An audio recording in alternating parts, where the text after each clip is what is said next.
We followed the president's orders. Mr. Giuliani's requests were a quid pro quo. Everyone was in the loop. You don't have records, you don't have your notes. I mean, this is the trifecta of unreliability. Nobody else on this planet told you that Donald Trump was tying aid to these investigations. Is that correct? I think I already testified. No, answer the question.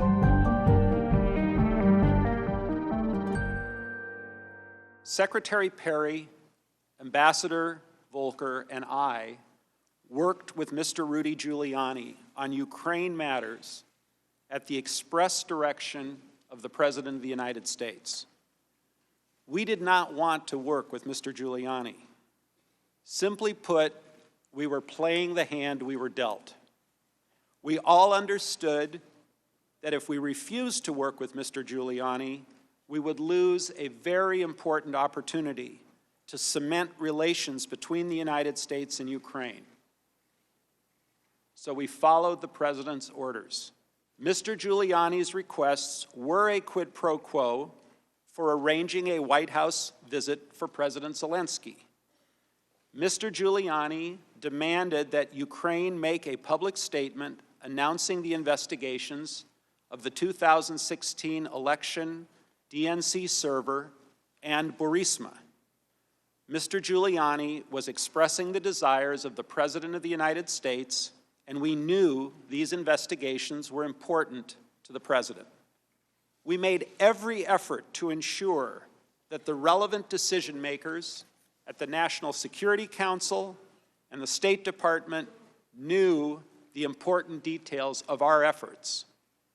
The suggestion that we were engaged in some irregular or rogue diplomacy is absolutely false. Everyone was in the loop. It was no secret. Everyone was informed via email on July 19th, days before the presidential call. I was first informed that the White House was withholding security aid to Ukraine during conversations with Ambassador Taylor on July 18th, 2019. However, as I testified before, I was never able to obtain a clear answer regarding the specific reason for the hold, whether it was bureaucratic in nature, which often happens, or reflected some other concern in the interagency process. In the absence of any credible explanation for the hold, I came to the conclusion that the aid, like the White House visit, was jeopardized. In preparation for the September 1 Warsaw meeting, I asked Secretary Pompeo whether a face-to-face conversation between Trump and Zelensky would help to break the logjam. In your deposition, you testified that you found yourself on a continuum that became more insidious over time. Can you describe what you mean by this continuum of insidiousness? Well, Mr. Chairman, when we left the Oval Office, I believe on May 23rd, the request was very generic for an investigation of corruption in a very vanilla sense, and dealing with some of the oligarch problems in Ukraine, which were long-standing problems. And then as time went on, more specific items got added to the menu, including the Burisma and 2016 election meddling specifically, the DNC server specifically. And over this continuum, it became more and more difficult to secure the White House meeting because more conditions were being placed on the White House meeting. You confirmed to President Trump that you were in Ukraine at the time and that President Zelensky, quote, loves your ass, unquote. Do you recall saying that? Yeah, it sounds like something I would say. That's how President Trump and I communicate, a lot of four-letter words. In this case, three-letter. Holmes then said that he heard President Trump ask, quote, is he, meaning Zelensky, going to do the investigation? To which you replied, he's going to do it. And then you added that President Zelensky will do anything that you, meaning President Trump, ask him to. Do you recall that? I probably said something to that effect because I remember the meeting, President Zelensky was very, solicitous is not a good word. He was just very willing to work with the United States and was being very amicable. And so putting it in Trump speak by saying he loves your ass, he'll do whatever you want, meant that he would really work with us on a whole host of issues. He was not only willing, he was very eager, right? That's fair. Because Ukraine depends on the United States as its most significant ally. Isn't that correct? One of its most, absolutely. You testified that this was a quid pro quo. Is that right? I did. And you, at this point, by the end of August, knew that the aid had been held up for at least 6 weeks. Is that correct?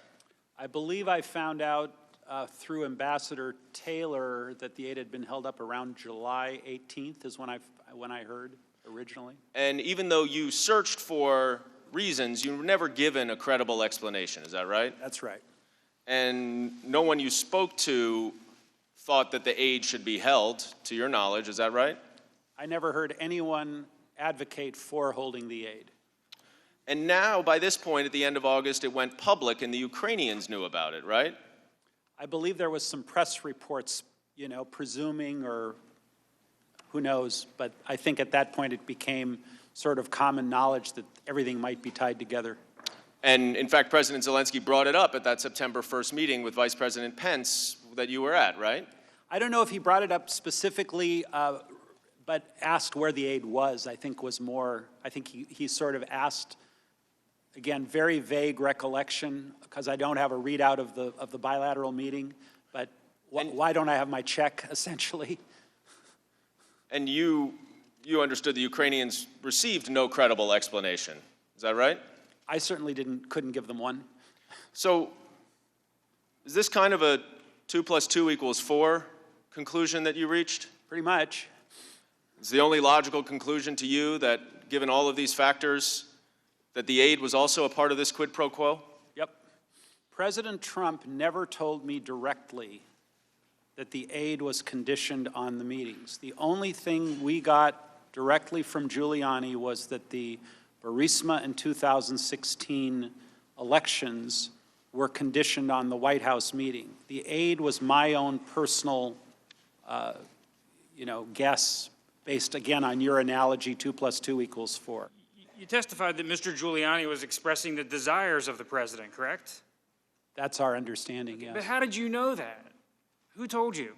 Well, when the president says, talk to my personal attorney, and then Mr. Giuliani, as his personal attorney, makes certain requests or demands, we assume it's coming from the president. I'm not testifying that I heard the president tell Mr. Giuliani to tell us, so if that's your question. Right, but at your deposition, you said the question was at the May 23rd meeting when the president said, go talk to Rudy.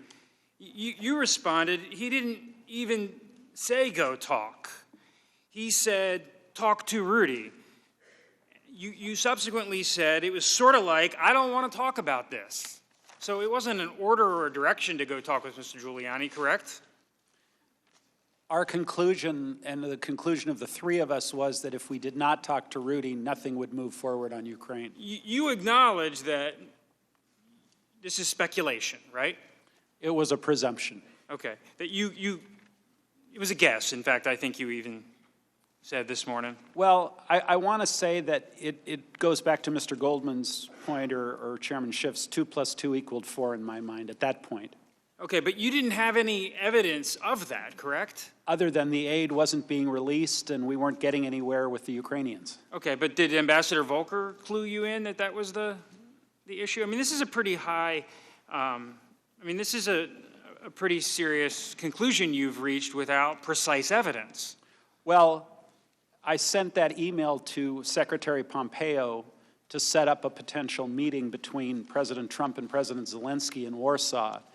And when I referred to the logjam, I referred to the logjam in a very inclusive way.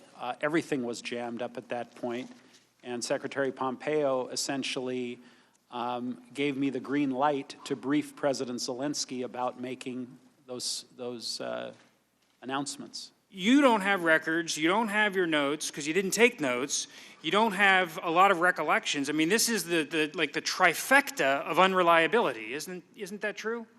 Well, what I'm trying to do today is to use the limited information I have to be as forthcoming as possible with you and the rest of the committee.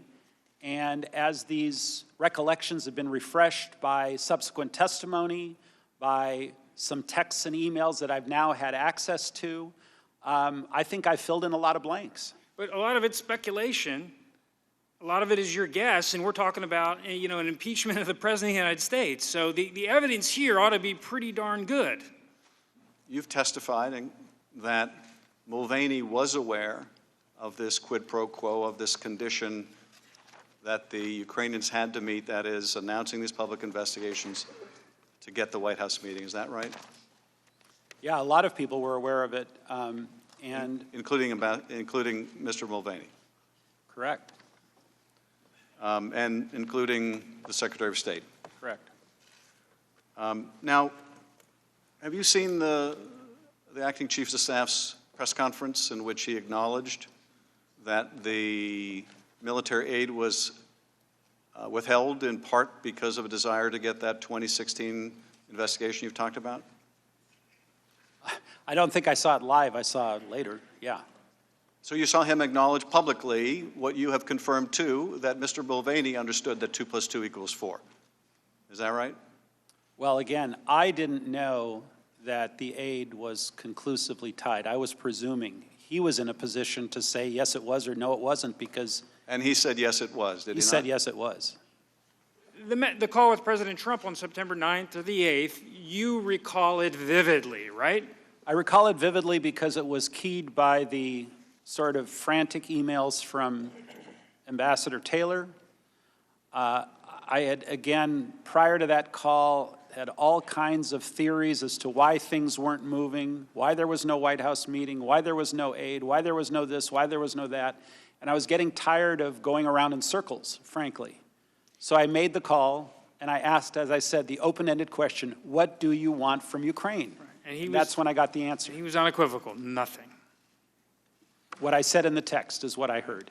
And I'm curious, was that vignette in your opener today? I don't think so. How come? It's so memorable, so striking. I don't know. It was in my previous testimony, and I assumed if people had questions, they would bring it up. Okay. I mean, this is an example. A lot of witnesses during the course of this investigation have dealt with ambiguities in different ways, and some have resolved them in the light least favorable to the president over and over again. This is an exculpatory fact shedding some light on the president's state of mind about the situation about the, And I'm happy to discuss it. Is that your testimony today, Ambassador Sondland, that you have evidence that Donald Trump tied the investigations to the aid? Because I don't think you're saying that. I've said repeatedly, Congressman, I was presuming. I also said that President Trump... So no one told you, not just the president. Giuliani didn't tell you, Mulvaney didn't tell you, nobody, Pompeo didn't tell you, nobody else on this planet told you that Donald Trump was tying aid to these investigations. Is that correct?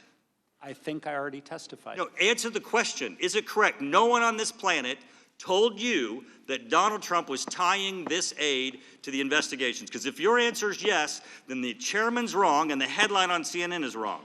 No one on this planet told you that President Trump was tying aid to investigations. Yes or no? Yes. So, you really have no testimony today that ties President Trump to a scheme to withhold aid from Ukraine in exchange for these investigations. Other than my own presumption. My colleagues seem to be under the impression that unless the president spoke the words, Ambassador Sondland, I am bribing the Ukrainian president, that there's no evidence of bribery. If he didn't say, Ambassador Sondland, I'm telling you I'm not going to give the aid unless they do this, that there's no evidence of a quid pro quo on military aid. But nonetheless, Ambassador, you've given us a lot of evidence of precisely that conditionality of both the White House meeting and the military assistance. Now, they also seem to say that, well, they got the money. The money may have been conditioned, but they got the money. Yes, they got caught. They got caught. Now, they still don't have the White House meeting. They made no statement. They got no meeting. The statement on the investigations was the condition to get the meeting. They didn't make the statement. They got no meeting. But they got caught. You're aware, aren't you, Ambassador, that 2 days before the aid was lifted, this inexplicable aid was lifted, Congress announced it was investigating this scheme. You're aware of that, aren't you, Ambassador? I am now, yes. You testified that you never received any direct confirmation or specific information as to why there was a hold on aid. That's correct. And in fact, you testified, quote, President Trump never told me directly that the aid was conditioned on the investigations, end quote. That's correct.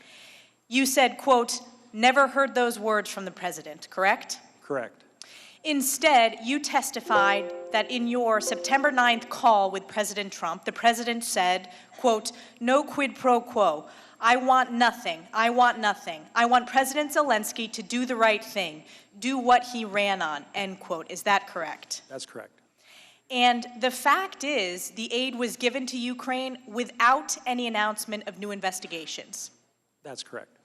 And President Trump did, in fact, meet with President Zelensky in September at the United Nations, correct? He did. And there was no announcement of investigations before this meeting? Correct. And there was no announcement of investigations after this meeting? That's right. Based on recommendations from me and other key DoD advisors, the Department of Defense, in coordination with the Department of State, certified in May 2019 that Ukraine had, quote, taken substantial actions to make defense institutional reforms for the purposes of decreasing corruption, increasing accountability, and sustaining improvements of combat capability, unquote, meriting obligation of the entire $250 million in USAI funds. In July, I became aware of a hold being placed on obligation of the State Department's Foreign Military Financing, or FMF, and DoD's USAI funds. In a series of interagency meetings, I heard that the President had directed the Office of Management and Budget to hold the funds because of his concerns about corruption in Ukraine. On July 25th, a member of my staff got a question from a Ukraine embassy contact asking what was going on with Ukraine security assistance. The same day, President Trump spoke with President Zelensky on the phone and asked for this favor. The same day that President Zelensky thanked the United States for its military support and signaled it was ready to purchase more javelins, on that date, you got inquiries, your staff got inquiries from someone at the Ukrainian embassy who was concerned about the status of the military assistance. Is that correct? Sir, that's correct. I would say that specifically the Ukrainian embassy staff asked what is going on with Ukrainian security assistance. And did that connote to you that they were concerned that something was in fact going on with it? Yes, sir. And your staff or one of the other department staff also heard in August additional inquiries from the Ukraine embassy about a potential holdup in the military assistance? Sir, I want to be careful about how I phrase this. My staff recall having had meetings with Ukrainian embassy representatives during the month of August, and they believe that the topic came up at some point during those meetings, but they don't recall the precise date or specifically what the nature of the discussion was. But your staff at least gleaned from those conversations that the Ukrainian embassy was aware that there was some kind of a hold on the assistance. So the way I would phrase it is that there was some kind of an issue. Yes. Is it fair to say that in the Trump administration, U.S. aid is withheld from foreign countries for a number of factors? Correct. And you've testified in your prior testimony that it is normal to have delays on aid. I may have said it that way, but it is certainly an occurrence. It does occur. In the past year, Ukraine was not the only country to have aid withheld from it. Is that correct? Correct. In the past year, was aid withheld from Pakistan? Yes, sir. And in the past year, was aid also withheld from Honduras? Aid was withheld from the three states in northern Central America, yes. In the past year, was aid withheld from Lebanon? Yes, sir. And when aid was first withheld from Lebanon, were you given a reason why it was withheld? No. So having no explanation for why aid is being withheld is not uncommon. I would say it is not the normal way that we function. But does happen. It does happen. When Congress authorized this money, it built in conditions, just as Mr. Ratcliffe suggested. By law, Ukraine wouldn't get all the money until it demonstrated that it had undertaken substantial anti-corruption reforms. Ms. Cooper, under the law, the Department of Defense works with the State Department and other agencies to establish anti-corruption benchmarks and determine whether Ukraine has sufficiently met those benchmarks, correct? That's correct. That provision pertains to the Ukraine Security Assistance Initiative. And that's a legally specified process. That's not the president in the Oval Office manifesting a general skepticism of foreign aid, right? That's Sir, a process. It is a congressionally mandated process, yes, sir. So by the time President Trump froze the aid, the Department of Defense had spent weeks, if not months, determining that the Ukrainian government met every requirement in the law and made significant strides in combating corruption. Is that correct? That is correct. We made that determination in May. My colleagues in the minority asked Mr. Hale, isn't it common to have holds on military aid? And I think you said they're not unusual. Would you agree, though, that it would be very unusual to place a hold on military aid in order to leverage a foreign country to get them to investigate a political opponent? Yes. And I take it you would agree that that would be completely inappropriate? That would be inconsistent with the conduct of our foreign policy in general. And it would also be wrong, wouldn't it? Certainly not what I would do.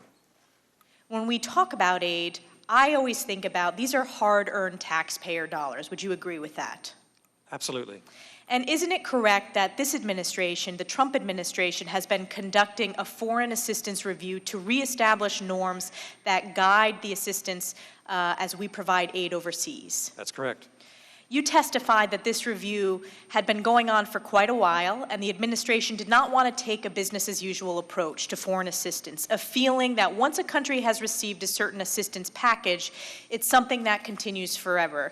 And you continued, the program had to be evaluated that they were actually worthy beneficiaries of our assistance, that our program made sense, that we avoid nation-building strategies, and that we provide assistance to countries that are lost in terms of our policy to our adversaries. Is that correct? That's correct.